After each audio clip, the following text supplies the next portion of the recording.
વિદ્યાર્થી મિત્રો, હવે ભાગીદારી પેઢીના વાર્ષિક હિસાબોમાં નફા નુકસાન ખાતું તૈયાર કર્યા પછી નફા નુકસાન ફાળવણી ખાતું તૈયાર કરવામાં આવે છે. આ ખાતું ધોરણ 11માં આવતું નહોતું, ધોરણ 12માં પહેલી વખત એનો અભ્યાસ આવે છે. એટલે આના માટે મેં નીચે 4-5 લાઈન લખેલી છે, એને આપણે થોડીક સમજી લઈએ તો આ ખાતું એકદમ સહેલું છે અને આમાં અમુક જ એન્ટ્રીઓ લખવાની છે જેનો આપણે અભ્યાસ કરીશું. ધંધામાં નફા નુકસાન ખાતું તૈયાર કર્યા પછી ભાગીદારો વચ્ચે નફા નુકસાનની વહેંચણી કરવા માટે, એટલે ધંધામાં જે નફો કે નુકસાન થયું હોય તે નફો નુકસાન ભાગીદાર વચ્ચે વહેંચવા માટે અથવા તો તેની ફાળવણી કરવા માટે જે ખાતું તૈયાર કરવામાં આવે છે તેને નફા નુકસાન ફાળવણી ખાતું કહેવામાં આવે છે. આ ખાતું એ નફા નુકસાન ખાતાનો જ એક ભાગ છે. ધોરણ 11માં આપણે જે નફા નુકસાન ખાતું તૈયાર કર્યું એનો જ એક ભાગ છે અને આ ખાતું બનાવવું ફરજિયાત નથી. આ ખાતું બનાવવું ભાગીદારી પેઢીમાં ફરજિયાત નથી, પરંતુ વાર્ષિક હિસાબનો દાખલો ગણતી વખતે નફા નુકસાન ફાળવણી ખાતું બનાવીને જ દાખલો ગણવો એ વધુ ફાયદાકારક રહેશે. હવે તેની ઉધાર બાજુ અને જમા બાજુ આવતી વિગતોનો અભ્યાસ કરીએ. નફા નુકસાન ફાળવણી ખાતાની ઉધાર બાજુ આવતી વિગતો કઈ કઈ છે તો એનું પહેલું સ્ટેપ છે મૂડી પરનું વ્યાજ. મૂડી પરનું વ્યાજ એ પેઢીનો ખર્ચ છે અને પેઢીનો ખર્ચ હોય તો નફા નુકસાન ફાળવણી ખાતાની ઉધાર બાજુ આવે.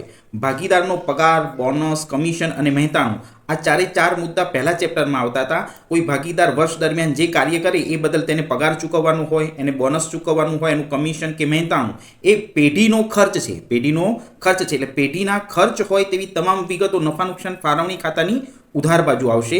ત્યાર પછી સામાન્ય અનામત. સામાન્ય અનામત એ નફામાંથી અલગ રાખેલી ફાળવણી છે, એટલે નફો ઘટે માટે નફા નુકસાન ફાળવણી ખાતાની ઉધાર બાજુ આવશે. ચાલુ ખાતાની જમા બાકીનું વ્યાજ. જો કોઈ ભાગીદારના ચાલુ ખાતાની જમા બાકી હોય અને એનું વ્યાજ પેઢીએ ચૂકવવું પડે તો પેઢીનો ખર્ચ કહેવાય, એટલે નફા નુકસાન ફાળવણી ખાતાની ઉધાર બાજુ આવશે. અને ચોખ્ખી ખોટ જો દાખલામાં આપી હોય તો નફા નુકસાન ફાળવણી ખાતાની ઉધાર બાજુ લખવી. આ છેલ્લી બે એન્ટ્રીઓ ચાલુ ખાતાની જમા બાકી અને ચોખ્ખી ખોટ જો દાખલામાં હોય તો જ લખવાની, નહીંતર લખવાની નહીં. હવે વધારે પૂછાતી એન્ટ્રીઓમાં મૂડીનું વ્યાજ, પગાર, બોનસ, કમિશન આ બે એન્ટ્રીઓ મોટા ભાગે દાખલામાં પૂછાય છે અને સામાન્ય અનામત ભાગ્યે જ પૂછાય છે. પણ એવું કહી ના શકાય કે ના જ પૂછાય, પણ વધારે બેટા આ બંને એન્ટ્રીઓ ઉપર ધ્યાન આપજો. કેવી રીતે લખવી એ હું તમને હમણાં નમૂનામાં શીખવાડું. ચલો હવે નફા નુકસાન ફાળવણી ખાતાની જમા બાજુની વિગતોનો અભ્યાસ કરીએ. તો નફા નુકસાન ફાળવણી ખાતાની જમા બાજુ માત્ર 3 જ એન્ટ્રીઓ યાદ રાખવાની છે અને એ એન્ટ્રીઓ એ પેઢીની આવક હોય તો નફા નુકસાન ફાળવણી ખાતાની જમા બાજુ લખાય. જેમ કે ઉપાડનું વ્યાજ. ભાગીદાર જે ઉપાડ કરી ગયા હોય અને એ ઉપાડનું વ્યાજ એ પેઢીને ચૂકવે તો એ નફા નુકસાન ફાળવણી ખાતાની જમા બાજુ લખાય અને એ પેઢીની આવક કહેવાય. ચાલુ ખાતાની ઉધાર બાકીનું વ્યાજ.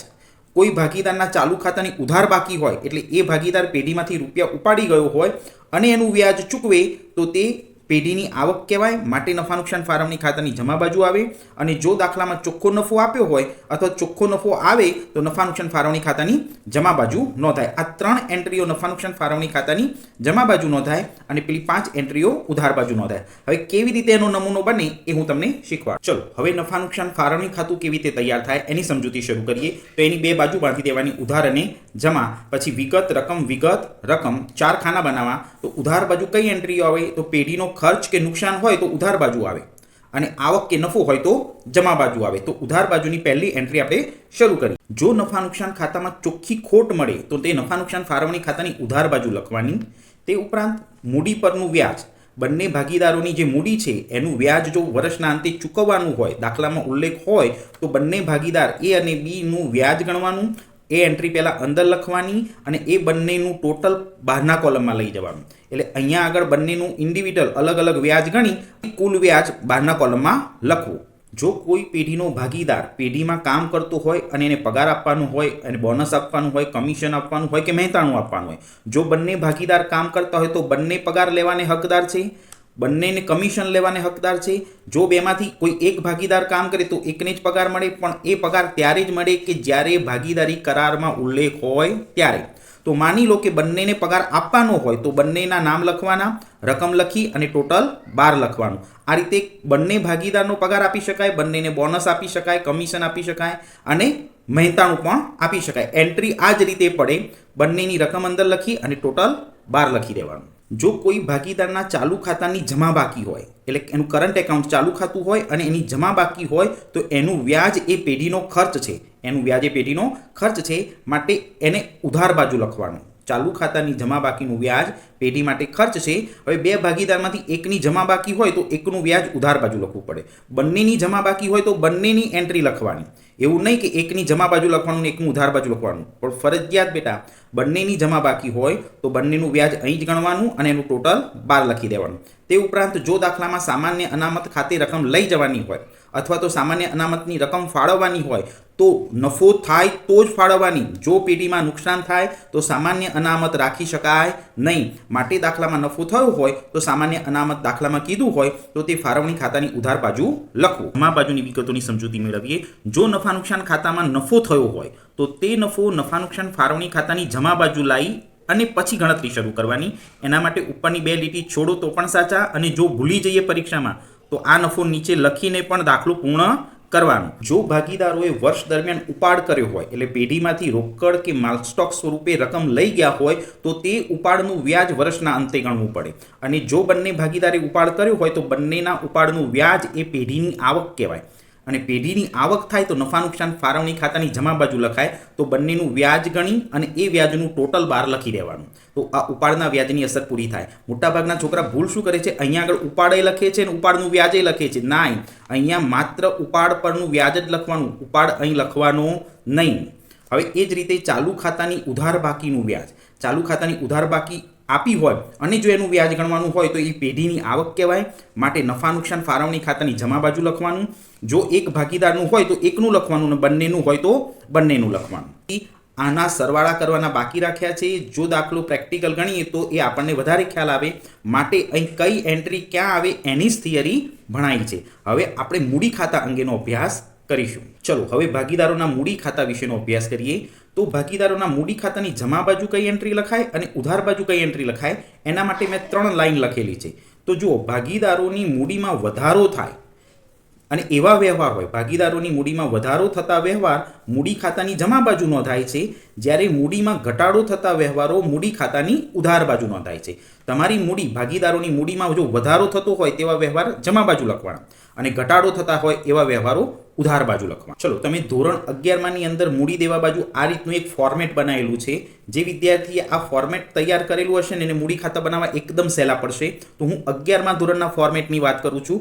એમાં મૂડી દેવા બાજુ પહેલું સ્ટેપ લખતા હતા શરૂની મૂડી પ્લસ મૂડીમાં વધારો પ્લસ મૂડીનું વ્યાજ અને પ્લસ નફો.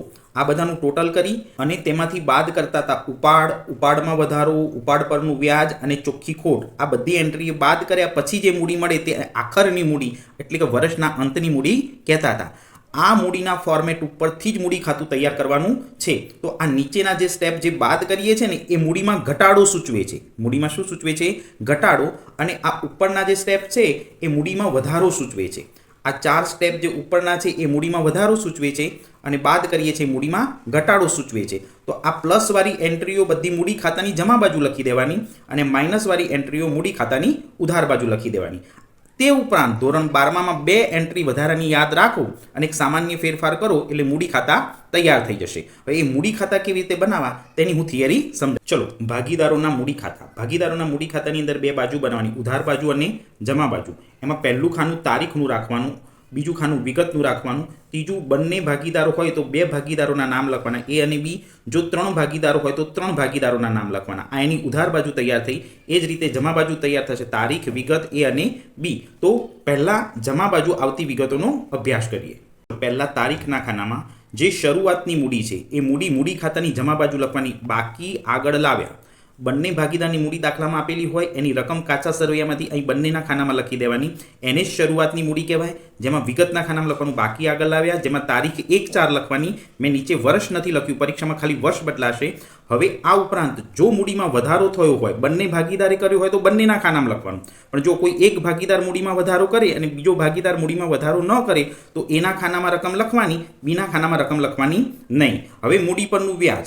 જો કરારમાં ઉલ્લેખ હોય તો બંને ભાગીદારને મૂડીનું વ્યાજ આપવાનું અને ઉલ્લેખ ન હોય તો બેમાંથી એક પણ ભાગીદારને મૂડીનું વ્યાજ આપવાનું નહીં. ચલો, ભાગીદારનો પગાર, બોનસ, કમિશન કે મહેનતાણું આ 4 એન્ટ્રીમાંથી કોઈ પણ એક એન્ટ્રી હોય કે 2 એન્ટ્રી હોય, ભાગીદાર પેઢીનું કાર્ય કરે અને તે બદલ તેને પગાર, બોનસ, કમિશન કે મહેનતાણું આપવાનું હોય. જો બંને કામ કરે તો બંનેને આપી શકાય અને કોઈ એક ભાગીદાર કામ કરે તો એકને આપી શકાય. દાખલામાં ઉલ્લેખ હોય એ પ્રમાણે એન્ટ્રી લખવી પડે. એવું માની લઈએ કે બંને જણને પગાર મળે છે તો બંને ખાનામાં પગાર લખવો. હવે ત્યાર પછી છેલ્લી એન્ટ્રી વહેંચણી પાત્ર નફો. જેમ 11મા ધોરણમાં ચોખ્ખો નફો બોલતા હતા એ જ રીતે હવે ભાગીદાર વચ્ચે જે નફો વહેંચાય તેને વહેંચણી પાત્ર નફો કહેવાય. કયો નફો કહેવાય? વહેંચણી પાત્ર નફો. અને વહેંચણી પાત્ર નફો બંને વચ્ચે વહેંચાય તો બંનેની મૂડીમાં વધારો થાય અને બંનેની મૂડીમાં વધારો થાય તો મૂડી ખાતાની જમા બાજુ અસર પડે. તો આ જમા બાજુની બધી જ એન્ટ્રીઓ ભાગીદારોની મૂડીમાં વધારો સૂચવે છે અને મૂડીમાં વધારો થાય તેવી બધી જ એન્ટ્રી મૂડી ખાતાની જમા બાજુ આવશે. હવે ઉધાર બાજુની એન્ટ્રીઓ. ચલો, ભાગીદારોના મૂડી ખાતાની ઉધાર બાજુ આવતી વિગતોમાં પહેલું સ્ટેપ છે ભાગીદારે વર્ષ દરમિયાન જો ઉપાડ કર્યો હોય તો એનાથી તેની મૂડી ઘટે છે. માટે મૂડી ખાતાની ઉધાર બાજુ બંનેનો ઉપાડ બંનેના ખાનામાં અલગ અલગ લખી દેવાનું. વર્ષ દરમિયાન કોઈ ભાગીદારે ઉપાડમાં વધારો કર્યો હોય તો તે વધારો એ ભાગીદારના ખાનામાં લખવાનું. બીજા ભાગીદારે ઉપાડ ન કર્યો હોય તો તેમાં ડેશ કરી દેવાનું. ભાગીદારી કરારનામામાં જોગવાઈ હોય તો ઉપાડ પર વ્યાજ ગણવાનું અને એ ઉપાડનું વ્યાજ બંને ખાનામાં લખી દેવાનું. અને છેલ્લે જો પેઢીમાં ખોટ થઈ હોય તો તે ખોટ ભાગીદારો વચ્ચે વહેંચાય માટે તેને વહેંચણી પાત્ર ખોટ કહેવાય અને ખોટથી ભાગીદારોની મૂડી ઘટે છે માટે મૂડી ખાતાની ઉધાર બાજુ એની અસર આપવી. ચલો, ભાગીદારોના મૂડી ખાતાની જમા બાજુ અને ભાગીદારોના મૂડી ખાતાની ઉધાર બાજુ કઈ કઈ એન્ટ્રીઓ આવે તેની સમજૂતી આપી દીધી.